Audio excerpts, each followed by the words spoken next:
What's going on, everybody? Welcome to the Week 8 edition of the Pro Football Focus Fantasy Show here on RotoGrinders. I am Brit Devine, coming to you live from my hotel room down in Florida, a little place called Disney World. But there was no way I was going to miss this week's show with Mr. Ian Hartitz from PFF. Ian, what's up, my man?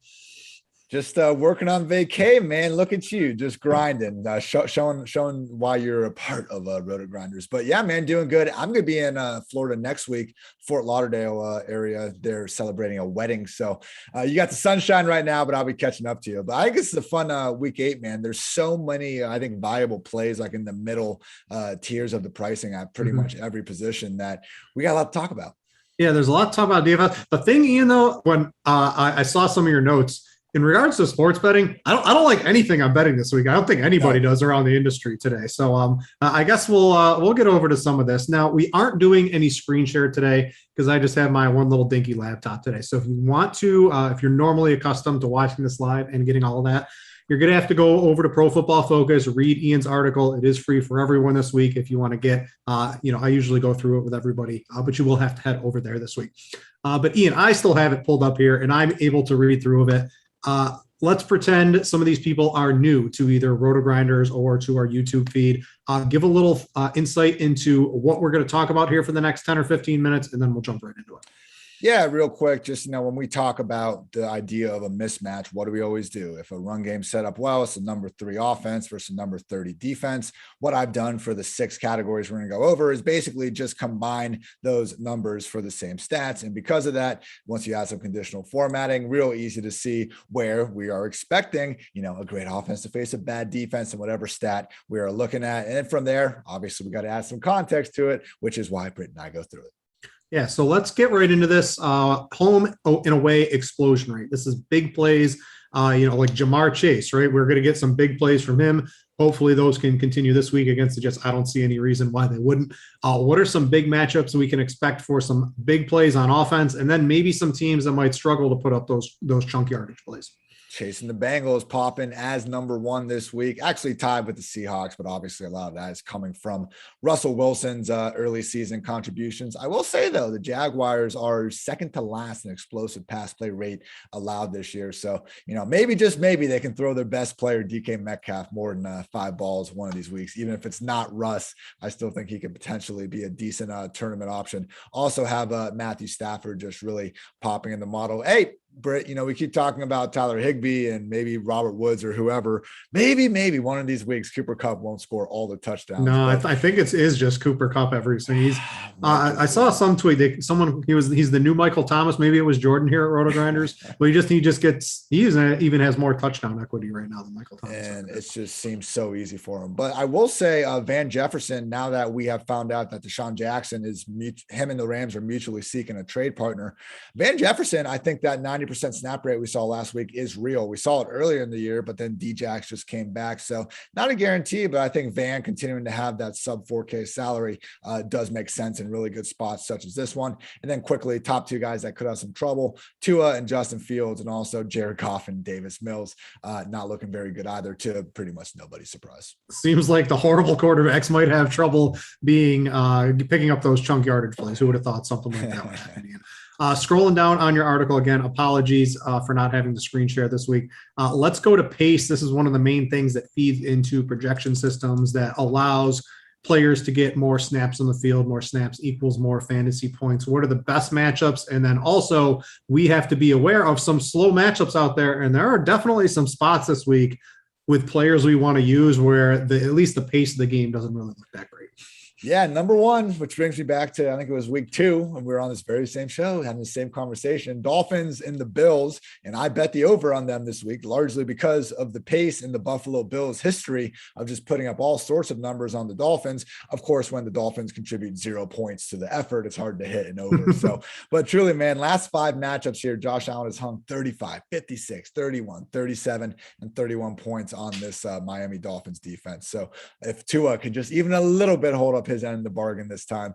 Maybe we can get that over. Also, Rams, Texans, Patriots, Chargers, and the Monday night game, Giants, Chiefs popping as a little bit faster paced spot. The slow ones are the Bengals and the Jets. Now they are starting to finally unleash Burrow a little bit more. He still had, enough pace to ring up 38 pass attempts in pretty much 3/4 of play against the Ravens last week. So that's been good to see. But yeah, in terms of a bring back on the Jets side of things, especially with Corey Davis out, I think it's like Michael Carter or more likely just nobody from that group. Also have the Steelers and the Browns and the Titans and Colts projecting as a little bit more slower moving than we would like to see. Yeah, Titans Colt game is interesting because I think there's going to be some players we want to use from that game. We got to hope maybe the pace of that game, if it's back and forth and they're scoring, maybe it'll be a little bit faster than what, the monsoon game that the Colts played in last week and things like that. Yeah. But I am a little concerned for that game. And yet the Bengals, do you think they were just sort of protecting Joe Burrow maybe for the first 2, 3, 4 weeks? And now they realize they have the sports car on Jamar Chase, right? They have that.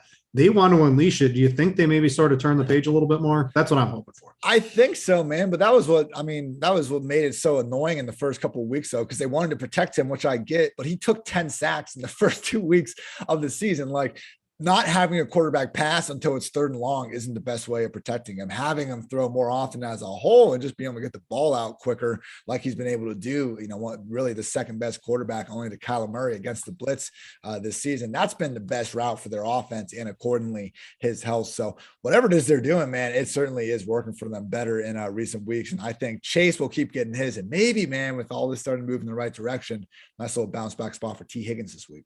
Yeah. All right. Let's go to pressure rate. This is, again, on your article over at Pro Football Focus.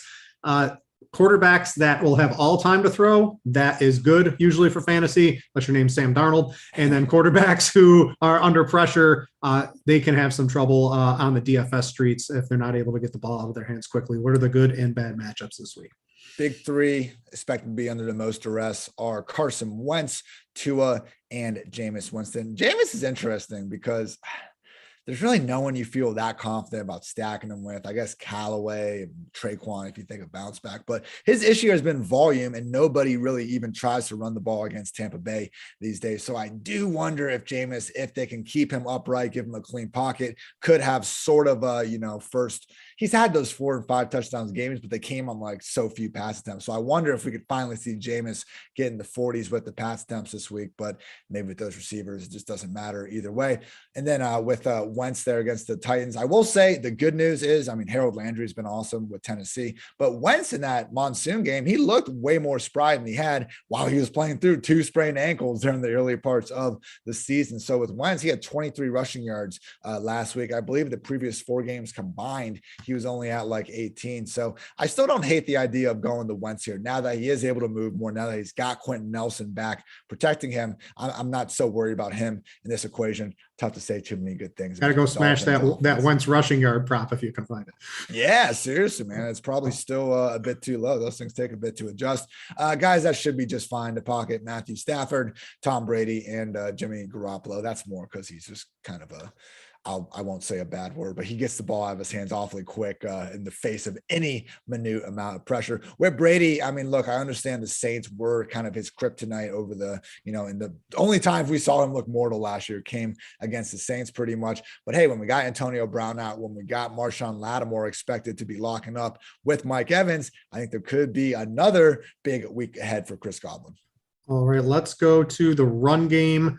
Let's look at yards before contact. You want running backs that can just get 3-4 yards before someone's actually touching them. You generally don't want running backs that are getting hit in the backfield. That's it's a lot harder to gain yards that way. It looks like the matchup we really want to use, and this one I bet this game earlier in the week on Monday because I thought Dak was going to play. That's looking. I gotta put 2 hands together and pray that something happens on that because it's looking a little less likely on Friday when we record this that he's going to. It looks like Zeke in this running game should smash. You got to worry though. Will they sort of stack the box against that, or I think that is what they'll probably end up doing. But what are some other offenses maybe on the main slate that should be able to run the ball at will this week? Yeah, and really, I think a lot of good options potentially for tournaments. We got the Browns set up well against the Steelers. Nick Chubb, first game back, and I think we're expecting him to go back into at least his full-time role that he had before, if not even larger now that Kareem Hunt isn't in the picture. I know Dearness Johnson was great, so maybe they do just more or less give Chubb Dearness' role, but hey, we can live with that kind of either way. So Chubb is someone that might have reduced ownership this week in his first game back, and I think going to the well with him and that Browns D against Big Ben, who we know is going to turn it over, could be a good move.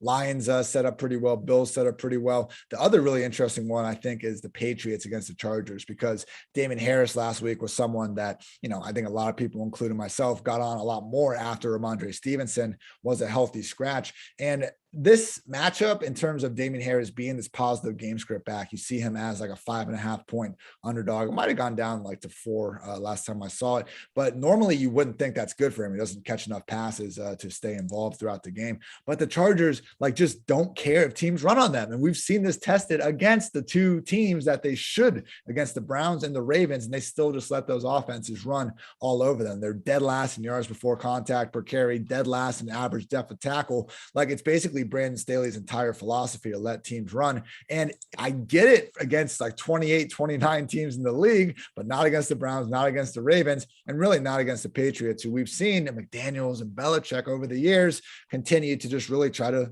be smart coaches and exploit their opposition's weaknesses. So Damien Harris in tournaments, man, I think does make a lot of sense given how good this matchup is. Yeah, I think that line moved on the Austin Eckler news. And if we've learned, do running backs even matter, Ian? This is a sort of a topic here. I think Eckler probably matters a little bit to the overall line because he is so dynamic in that offense, but I think that's the reason. They all matter. The only reason why they don't matter is because the salary caps. And then it's like, who needs to matter the less out of these 22 positions that we need to pay? Why, like, if they don't matter, then how come Alabama and Ohio State are always trying to recruit the best running backs? Like, they obviously fucking matter. It's just, in the grand scheme of things in fantasy football, if we can give 20 touches to two guys, who cares? Like, that's why they don't matter in fantasy. All right, let's look at combined yards per drop back before we get to the EPA plays, which always have you can do a little bit of sports betting lead with that as well. What are some guys that should perform pretty well? This is sort of like last week as I'm going through these charts, and Matt Stafford should absolutely dominate because every single thing I look at, it looks like his matchup is extremely good this week. Yeah, and this one, it tends to kind of just be fairly similar to the offensive setup best to create some explosive plays. The other team that is sticking out, though, is the Philadelphia Eagles offense. Now, Jalen Hurts, and I think we talked about him playing in that cash game discussion. He's now had 11 starts, and he's finished as a top 12 quarterback in 10 of those, with the only one coming when Nate Sudfeld got put out there for the fourth quarter. So with Jalen Hurts, like, it might actually not take until the fourth quarter this week. He's been the QB 15 in fantasy points per game in quarters 1 through 3, QB1 in the fourth quarter. So God forbid Jalen Hurts has a little more success before the last 15 minutes of the game. We could be looking at like a true slate breaking performance in this one. Anyone that's set up bad, I'll be interested to see what happens in this Panthers Falcons game, because Terrence Marshall and McCaffrey are obviously out again for Carolina. I'm not going to sit here and go as hard into Robbie Anderson as I did last week, but I'll tell you this, Brit, if I have 10 tournament lineups out there, I think Robbie will make at least one of them. And on the Atlanta side of things, I'm guessing Calvin Ridley will be fetching a pretty hefty amount of ownership, but Dante Jackson has been doing a good job in shadow coverage, should be following him around. Might not be the sort of shootout I think maybe we would have thought it would be 5 weeks ago. With that said, DJ Moore, maybe even Kyle Pitts, I think could overcome it. All right, let's finish up your article on combined EPA per play. What are the biggest differentials here this week? Because these are some things you've kept track of this for a while. The teams that have the advantage but are the underdog, those are generally the ones that can turn out to be reasonable bets at the book. Yeah, they told us the Titans last week and we just ignored it. We ignored the trusty chart, man. Can't be doing it. This week we only have one underdog that does seem to have the offensive advantage relative to their opponent, and it's the Carolina Panthers. And this is what's scary because the two quarterbacks are moving in completely opposite directions. Darnold was playing very well the first 3 weeks of the year. He hasn't finished a game in the last 4 weeks with a PFF passing grade better than like 24th. Meanwhile, Matt Ryan was really having a rough start of the year. He he's had 3 straight games with a PFF passing grade of at least 88, which is really, really, really good. So in this one, probably going to have to fade my trusty chart once again. But if the Panthers manage to pull off the upset in Atlanta, I'll just say I told you so. That gimmick quarterback, Patrick Mahomes, right? Just couldn't get it done against the Titans this week. Man.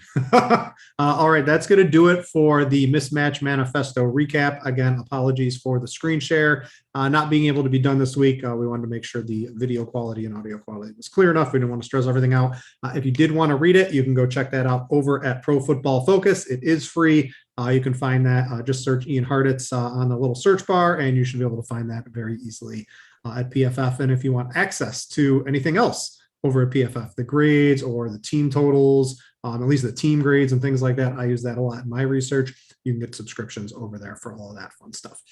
All right, Ian, let's jump into sports betting.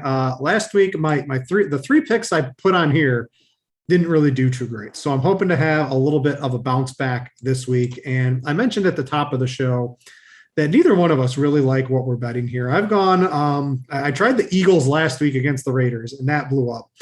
But I think I'm going to go back to them this week because the Lions are not the Raiders, Ian. I think it's this pretty simple that the Lions are, I think, pretty clearly a bottom 2 or 3 team in the league. And I don't think the Eagles are. I think Jalen Hurts, and this is the Eagles had a really tough schedule too.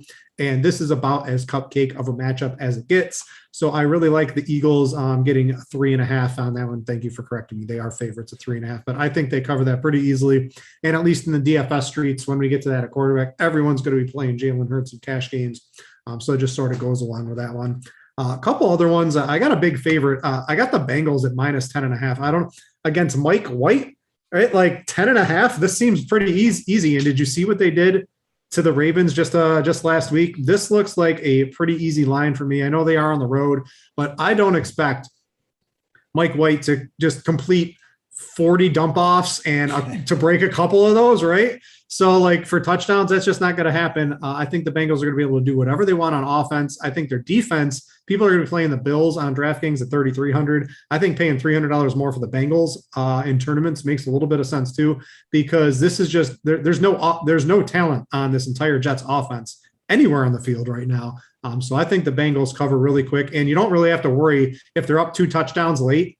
Like the ability of Mike White to get them down the field to get the backdoor cover, I think is really, really low on this one. So I think that one's pretty safe.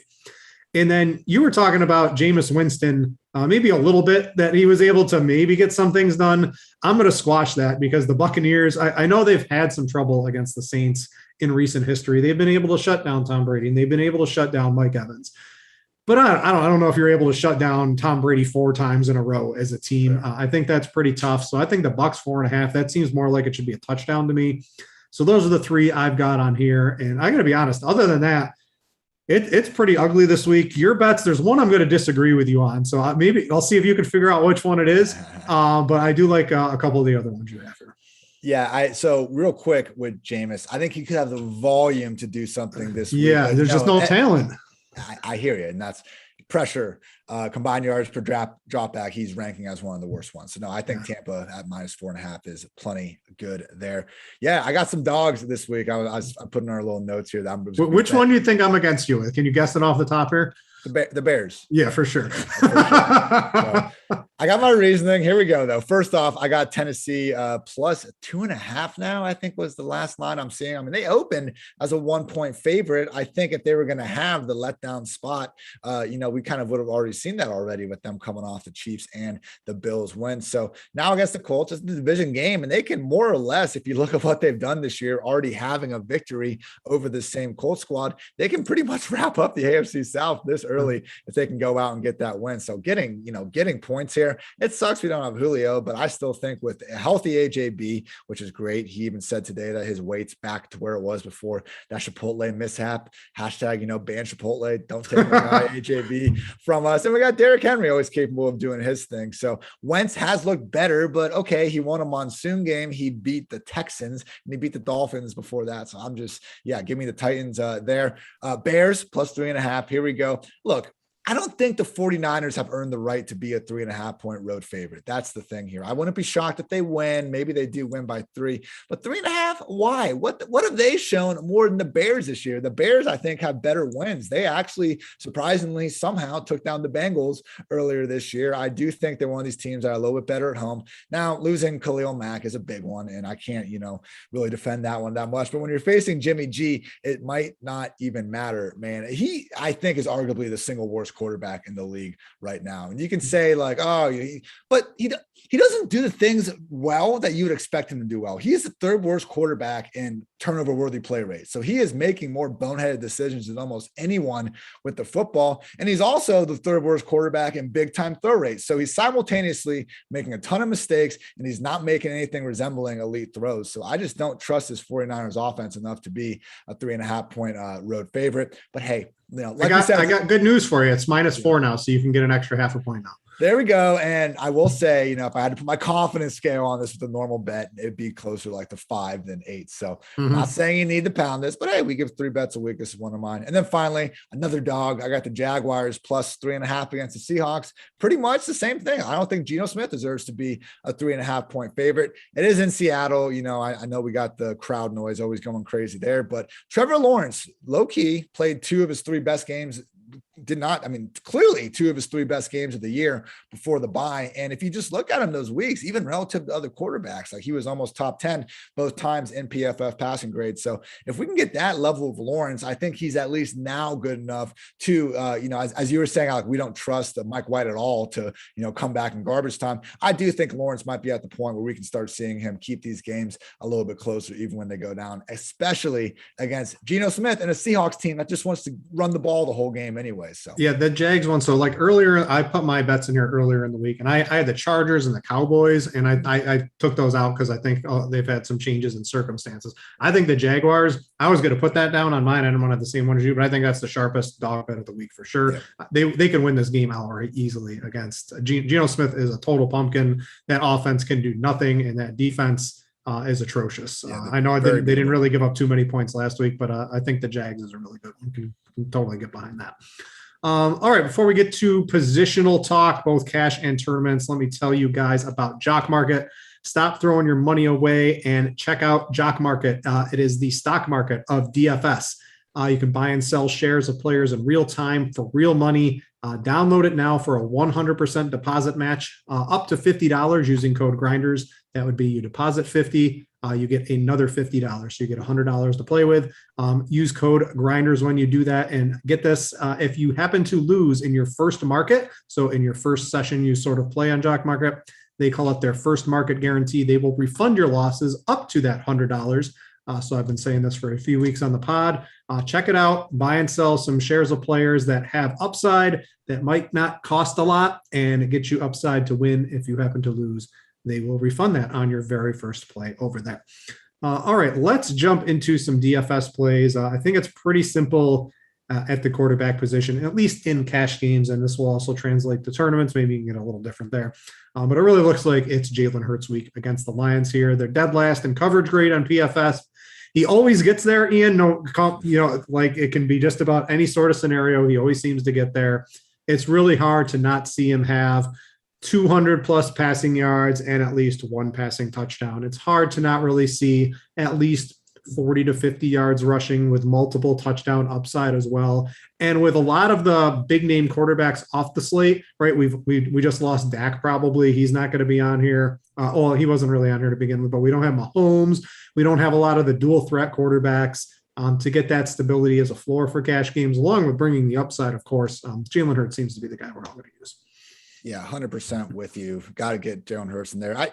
It's just kind of funny the way the pricing is set up and you see the guys above him. I just can't think of a good argument to really go with anyone else because we have a bunch of guys under 6K. There's Wentz, there's Lawrence, who I like in tournaments. I'll talk about them in a second, but for cash, that's taking a bit of a leap. And then between 6K and 7K, the only guy in between there is Tannehill at 6,600, who we can't trust because obviously too much Derrick Henry. And then you just look at the top quarterbacks above Hurts, and almost every single one has a fairly decent enough red flag to get off them. Allen, Stafford are looking like massive favorites who could just get game scripted out pretty soon. And Brady and Herbert are facing their two kryptonites from last season. So I think Hurts just makes all the sense of the world in cash. As far as tournaments, I do like Wentz and Trevor Lawrence. With Wentz, I think a fun stack to go is Carson Wentz, Michael Pittman, and then bring it back with AJ Brown on the other side pretty easily. And then with Lawrence, I agree with you, man. That Seattle defense is not good. I think the fact they held the Saints to as few points as they did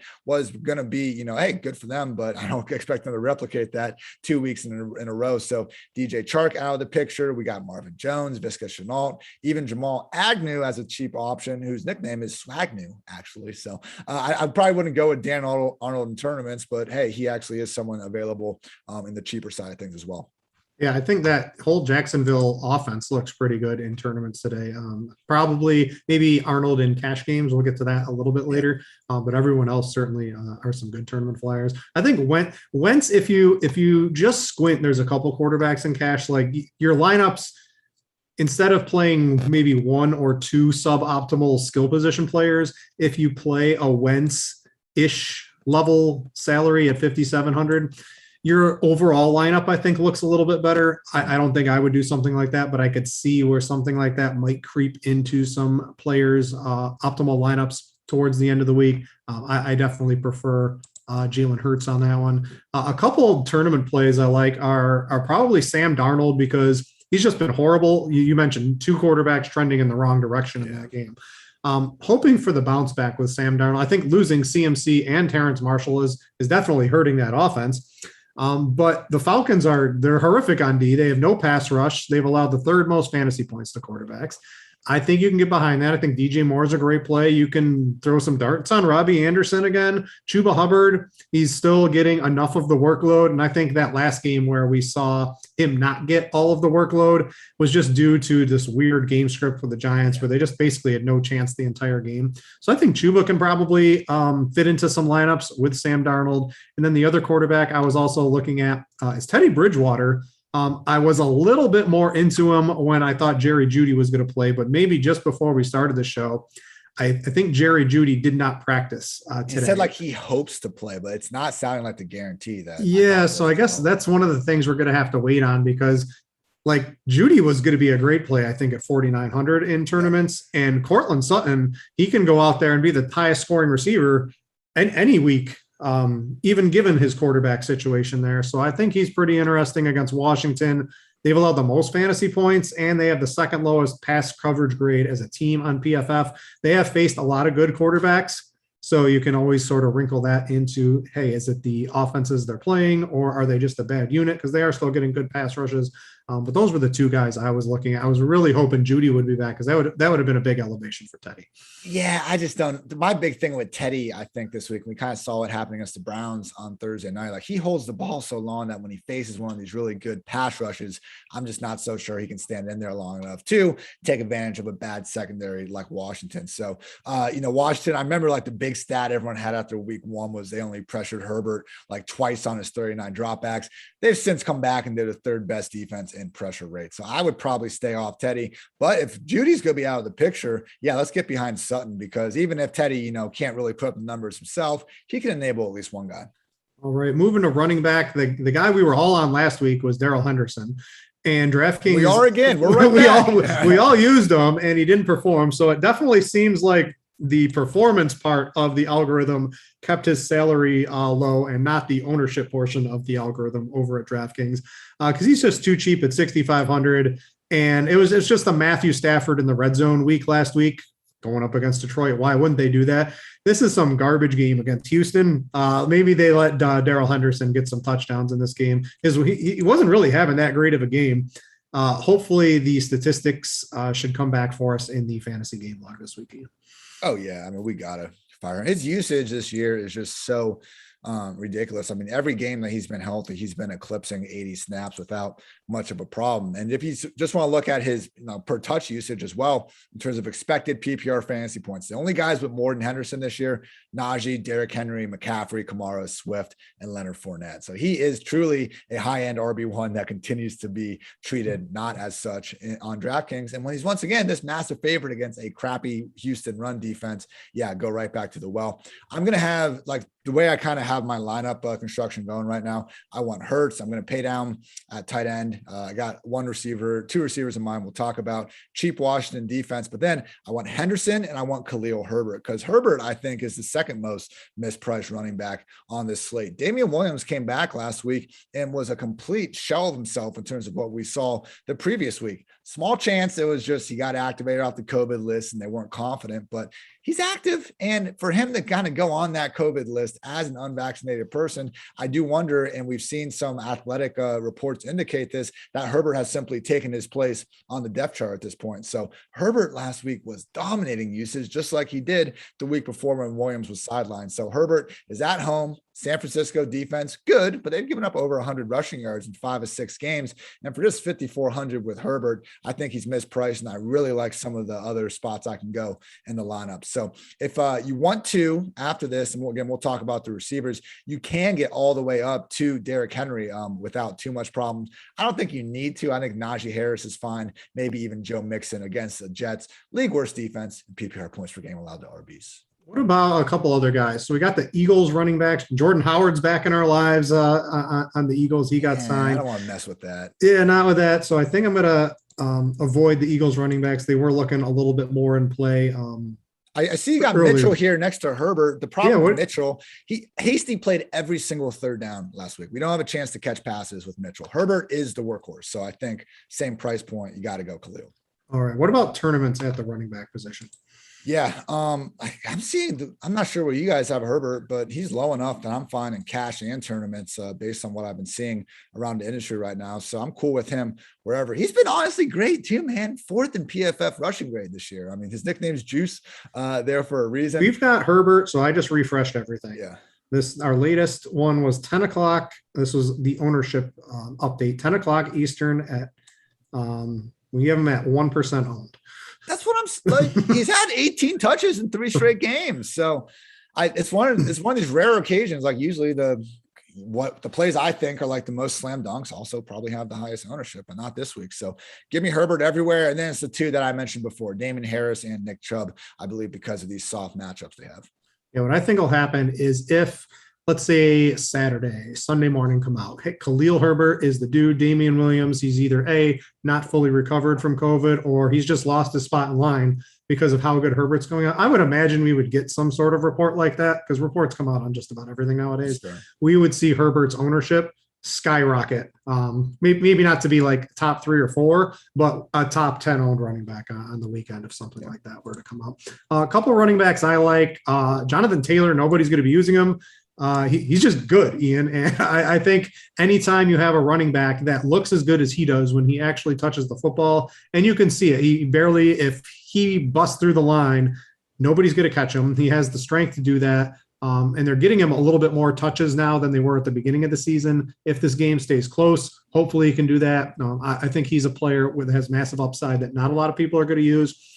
And then if you mentioned Michael Carter earlier in the show as sort of a run back in that game. And I sort of agree with you, because Mike White he was checked down city to both of his running backs, both to him and Ty Johnson. And with no Corey Davis, there's literally nobody to throw the ball to. And I don't think he has the ability to push the ball downfield. So if Michael Carter gets, let's say, 13 to 15 rush attempts, along with, I think 5 is a pretty safe minimum floor based off what we saw last week, targets, possibly getting double-digit targets in a game like this, that adds up very, very quickly on a site like DraftKings. And I think he was approaching 10% ownership. But even at that, the price savings he gives you to be able to put the Cooper Kupps, the Kyle Pittses, the Josh Allens into your lineups, that does become a little interesting to you in tournaments. I think that's about all I got at the running back position. Before we get to wide receivers, I want to tell you guys first, thanks to all of you who are watching on YouTube. If you do like this show, please give us a thumbs up. If you want to get access or notifications to when this show or any of the millions of shows we put forth here at RotoGrinders go live, please click the subscribe button. We would greatly appreciate that. And if you are watching live on YouTube, please head over to the RotoGrinders Fantasy Football podcast feed. You can subscribe to this and get all of those shows delivered right to your phone for on-demand listening whenever you want. And while I'm talking about the RotoGrinders feed, I will give Ian props too. The Pro Football Focus football feed on podcast is one of the best as well. Must listen to shows with Dwayne McFarland that Ian does both the recap and sort of the utilization report. Some of my favorite things to listen to during the week.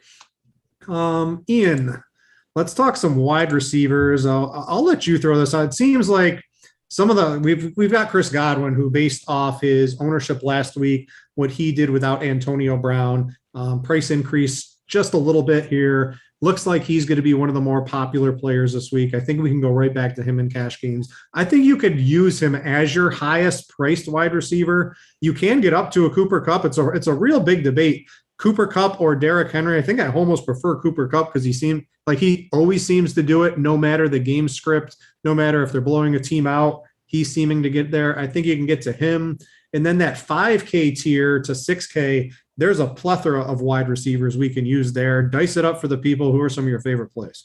So yeah, the way, again, I've got the cash game show going. Hurts, Henderson, Herbert for sure. I'm saving money with Dan Arnold at tight end, who we'll talk about soon. And then the Washington defense, just 2,100. And I think that they can sack Teddy enough to get that done. But so wide receiver, absolutely want Chris Godwin at just 6.4. AB being out is huge. And I also just think when you look at it a little bit more, I mean, Marshawn Lattimore is going to be shadowing Mike Evans, and he has won that matchup over the years. We had the one huge week one explosion with Fitzpatrick, where he had like $150 and a tutty. Okay, Mike Evans is awesome. He could do that again, but we have seen Brady shy away from that matchup in 2 of their 3 battles so far. I mean, we had like the 1 catch, 3 yards and a touchdown, the 1 catch, 2 yards and a touchdown games coming against Lattimore. So Godwin, I think, actually has a chance with AB being out and with Evans under Lattimore's shadow to get one of those 12, 15 target games that player of his talent we just can't fade. And then also going down to T. Higgins, we see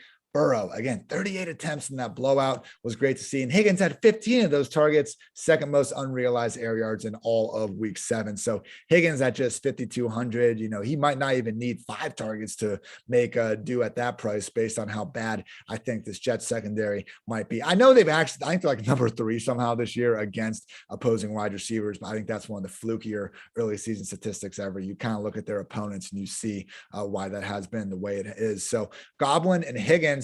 From there, it's just kind of like up to you. I feel like you can get up to the Ridley, Deontay, Keenan range if you want to, and then still be able to get yourself Najee Harris in the flex. Or if you want to go all the way up to a Cooper Kupp or Derrick Henry, you can just slot in Michael Pittman there. So I'm really fine with both routes. I haven't decided yet which one I'm probably going to prefer. Maybe fire them both out there. But I think, again, with this first construction we have, it gives you a lot of flexibility to get any of these plays. So I think all add up.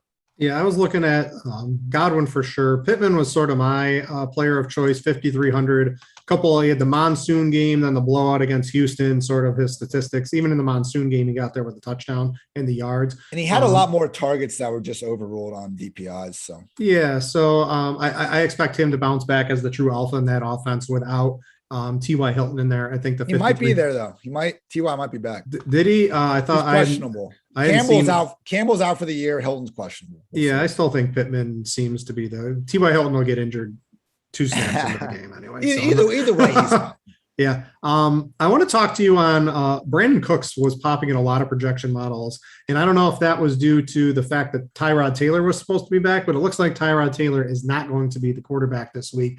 What does a guy like Brandon Cooks do? This is another one of those games. We saw it basically the last 3 out of the last 4 weeks have been blowout losses for the Texans. He's got 1 double-digit fantasy game out of those 3. Is he someone we should really be relying on in cash games at $5,700? And the other guy, sort of Jacoby Myers at $5,100. I think systems probably run a little bit too hot on him too. I don't really want either of them. No, I mean, if Tyrod was back, it'd make it a little bit better. But with that said, he's going to be seeing, I think, far too much of Jalen Ramsey for my liking there. I mean, this offense without Tyrod, though, they've scored 9 points, 0, 3, 5, and they've scored 22 randomly against the Patriots. So, maybe Davis has another good game, but at this point, he's, batting freaking 20% with the way things are going. So, no, I don't want Cooks. And like Jacoby, I know at some point he's allegedly going to score a touchdown, but man, like I don't exactly feel like this is just a week it needs to be happening. I think if anything, the Patriots are going to run the ball as much as possible. So Jacoby and Cooks, like they're fine wide receiver 3s in season long. And if you want to throw them in a tournament, be my guest. But in terms of cash, I'd much rather go down to Higgins, Pittman, or again, just go up into that kind of mid 6K range. All right. For tournaments, I'll let you go first here. There's a long list of like cheap plays you can make as well as sort of getting contrarian. What are your thoughts on some low-owned wide receivers this week? Just some quick guys, all under 4K that I think can help you fill a lineup if you need to. Amon-Ra St. Brown had 5 catches in 3 straight weeks. And it was his birthday last Sunday, and Jared Goff couldn't even feed him 1 target. Wouldn't expect that to happen. We have the new Cooper Cup is there in Detroit. What do we need St. Brown for? I would like to think Goff can maybe complete 5 passes to Amon again, but yeah, we'll see there. What a ridiculous quote from Jared. Van Jefferson mentioned before with the Deshaun Jackson news. It kind of solidifies Jefferson as the offense's wide receiver 3. Jamal Agnew has a full-time role in Jaguars 3 wide receiver sets. So Swagnew with the Lawrence stacks could make some sense. No Dawson Knox, which means Gabriel Davis should be seeing more run. And then also Tyler Johnson once again with AB out. So those are just some cheap guys. Mentioned before, I might hate myself enough to play Robbie in 1 or 2 lineups. He does continue to have just all the volume metrics that we could ask for. Him and Calvin Ridley this year have been the top 2 most like quote unquote unlucky wide receivers in terms of their expected fantasy points versus their actual fantasy points. I think if you want to get off the Najee potential chalk, going with Deontay Johnson, one of only 7 players averaging 10 targets per game, or Chase Claypool, who I think even now more so than ever, we knew Juju wasn't in there, but we were kind of expecting James Washington to be the other guy rotating in. Wasn't sure what that could maybe do to Claypool. No, it's Ray McLeod. So I think Claypool and Deontay, it's risky with Big Ben and against this Cleveland pass rush. I get it, but that's what makes them tournament receivers instead of cash. And then finally, I think Keenan Allen has really been overdue for a breakout game. This Patriots secondary, man, like, okay, they shut down Zach Wilson and Mike White last week.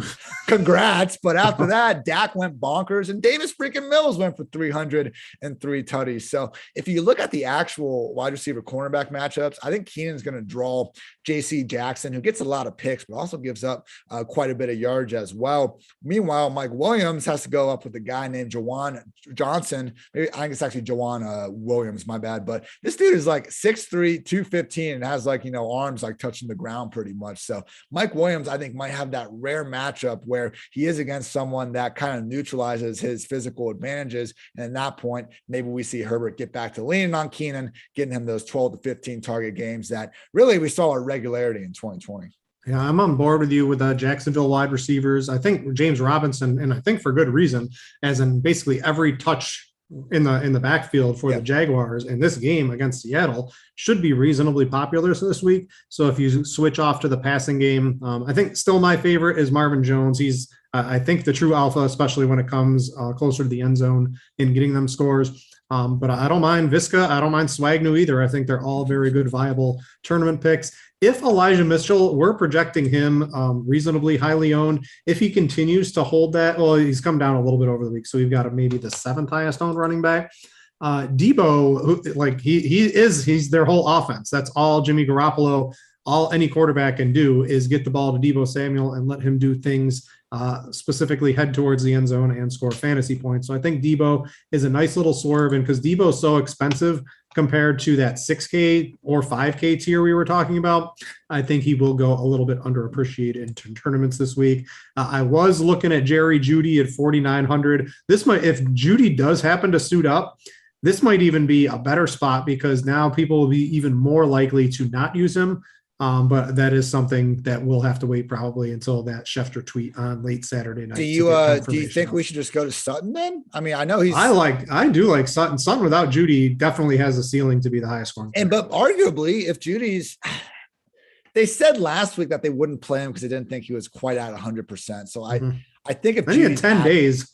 Well, I would say like maybe it'd be good for Sutton because like if Judy's active, he'll be limited, but I think if he's active, like we should expect Judy to have the full time role. But either way, man, I mean, Sutton, he's not going to be like a complete backup or anything like that if Judy's out there. So with Godwin likely soaking up all the ownership right above him and, even Keenan and Ridley, I think probably being better options at that price point, Sutton could make some sense in tourneys as well. Yeah, if it showed up, hey, Sutton's got 102 touchdowns, I would not be surprised. All right.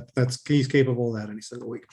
All right, let's go to tight end and let's wrap this up here. So tight end, I think, is a week. We don't have Kelsey, we don't have Waller, we don't have Mark Andrews all on the main slate. So spending up is not something many people will do. Your highest priced option on DraftKings is Kyle Pitts at 6,300.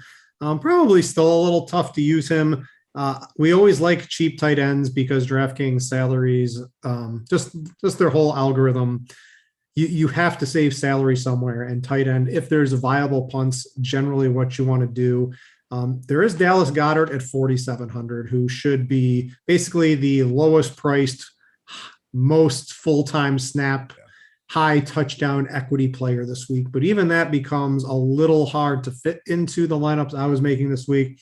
So we don't have James O'Shaughnessy anymore, Ian. We have Dan Arnold as the tight end in Jacksonville. That maybe you were onto something, Ian. Maybe if James O'Shaughnessy didn't get hurt, we would just be playing him all year. But it looks like Dan Arnold has the track to be the cheapest sort of full-time-ish player with a reasonable role that we can use this week.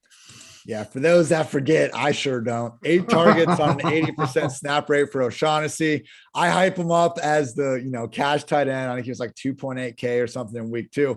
And in his 3 snaps, he catches a 24-yard pass and then is just done for, I think, the rest of the season. So Dan Arnold, though, yes, even more so than O'Shaughnessy, I think Arnold is like a legitimate receiver. That's how the Cardinals and Saints were using him when he was on their squads. Now, unlike Kyle Pitts and especially Mike Gesicki, like Arnold does actually play most of his snaps in line as a traditional tight end, but he's been solid. He's playing, I think it was 80% snaps and then 60% over the past 2 weeks. And the big thing is that when he's losing out, is to Chris Manhurts, who is the most like run block first tight end you could ever find. Like he has 4 targets all season long. So even if Arnold doesn't have, like a Cole Kmet, almost 100% snap rate, he is their like full-time receiving tight end. So yeah, I agree with you, man. Like when I initially was doing my first run through in a lineup this week, I put Goddard in there with Jalen Hurts, but after seeing kind of the sacrifices I would have to make versus saving that almost 2K in cash going down to Arnold, I am going to go all the way cheap this week. I think there's a lot more options, in tournaments. I know you're on TJ Hawkinson a little bit, not to spoil that one, but I'm cool with that. Tyler Higbee versus Texans, 4th worst D in PPR points per game. Maybe Kupp doesn't score every touchdown for all of eternity. And then finally, like Kyle Pitts at this point, I think just if you look at where we're kind of ranking tight ends for the rest of the year, I mean, there's no Andrews this week. There's no Kelsey. There's no Waller. And Kyle Pitts, I think, is firmly in that tier of guys in terms of where they should be projected. So at 6,300, it is expensive, but I think he does have the chance to distance himself enough from these other guys to maybe make a big week out of it. Yeah, I was looking, the T.Y. Hilton news has soured me a little bit. You get a touchdown out of your tight end, you're pretty much golden for the week. So I was looking at Mo Alley Cox, who is definitely their big red zone threat. I was hoping Hilton would be out, but the latest lineup blurb says Reich said Hilton looked good in practice Friday, so I might have to come off of that. The other one, ultra leverage play. So both Leonard Fournette and Chris Godwin are going to be pretty popular. Do not forget what Rob Gronkowski was doing in the red zone to start the season. Back-to-back 2 touchdown games before he was hurt in that Rams game. I think he is like the ultimate leverage play off of a Godwin, off of a Lenny Fournette. Someone I certainly don't mind throwing a dart on at 5 to 6% owned, $4,600. The ultimate swerve off of Dallas Goedert at 4,700. So I think and I don't mind Hawkinson in Pitts, you're basically paying up to be contrarian. If you do that, the rest of your lineup is just inherently going to look different than everyone else's. Probably take Kyle Pitts looks like the real deal. Don't know if this is the greatest matchup with everybody, with your number one fan club, Cordell Patterson, sort of flexing on Mike Davis and really taking over. This Atlanta offense is on the upswing. I don't know if there's enough volume there every week, but there's certainly going to be weeks where Kyle Pitts can get done. And that does make the rest of your lineup contrarian this week. The more I'm looking at it, and this, I agree with what you're saying. I think just simply clicking on Pitts is going to make your lineup so different. He might be just the best tournament play of this week, almost regardless of position. He plays wide receiver. It's him. He's at 73% snaps in the slaughter out wide. Mike Gesicki's at like 94%. Nobody else at tight end is over 70. So like last week, and what was wild, like he had the good game against the Jets and the London game when nobody was on him. But even in that one, he's scoring a touchdown with a DN lined up over him, and they didn't have Ridley or Gage. Last week, man, like you just said, like he truly started to impress, winning against Xavier Howard one-on-one down the sideline. He had the awesome one-handed snag. Like Pitts, like I'm saying, is already looking like the exception and being up there in the top 5 tight ends already. So go get him on the squad. All right, real quick, in defense, we got just a couple of minutes here. The ones that are looking popular, I just refreshed our ownership rankings. The Seahawks against Jacksonville, I don't know about that. I sort of like Jacksonville offense more than I like Seattle. You like Washington, they're cheap. The Bills going up against the Dolphins, they're big home favorites. I sort of like the Dolphins offense a little bit, but the Bills do have their number. I can get behind either of those. Is there anything else really standing out to you? I think Washington at 2,100 is the cash game play. Teddy holds the ball and he throws picks. Like he's just a good quarterback to play. Pressure heavy defense like Washington. I also just think that there's so many defenses under 3K this week that you can pretty easily stack with some running backs. So yeah, I almost like the Jaguars defense more than the Seahawks. Maybe the answer is just no to both, but James Robinson, the Jaguars, Jonathan Taylor and the Colts against Tannehill, who we have seen have these games where he takes a bunch of sacks and maybe a turnover or two. Khalil Herbert and the Bears against Jimmy G. I love that one, even though Khalil Mack isn't in there. Alex Collins and the Seahawks if you want, and then Cordero Patterson and the Falcons going up against Sam Darnold. Really, the Rams, 5,100. That's going to be one of the highest priced defenses I've seen. They won't put him past. I want them to make him. I want the Rams to be more expensive than Jared Goff, but they won't do it. I feel like there's one guy in the pricing meeting that's like, no, guys, we can't do it yet. It's too mean. That 5,100 is very detrimental. Unless they basically have to score a touchdown or two to really come through for you at that price. All right, that's good. I want to reiterate. I like the Bengals defense in tournaments, just paying a little bit more than the Bills to get access against Mike White at lower ownership than the Bills are going to be, who actually have to go against a real NFL quarterback in Tua. So that would probably be my one tournament swerve. That's going to wrap it up for week 8. Ian, I'm going to go have some Mickey bars. I'm going to go eat and drink around the world. I'll be back home next week. Go check out Ian's article that we talked about earlier on Pro Football Focus. It is free. Check out everything they have over there, the grades, all that fun stuff that PFF has really become known for in the industry. I'll once again plug Ian's pods. Basically everything he does on the Pro Football Focus pod network is amazing. Go check that out and have yourself a good weekend. Ian, I got to get back to having fun. Thanks for joining me. For Ian, I'm Brit. Thanks for watching, everybody, and we out ya.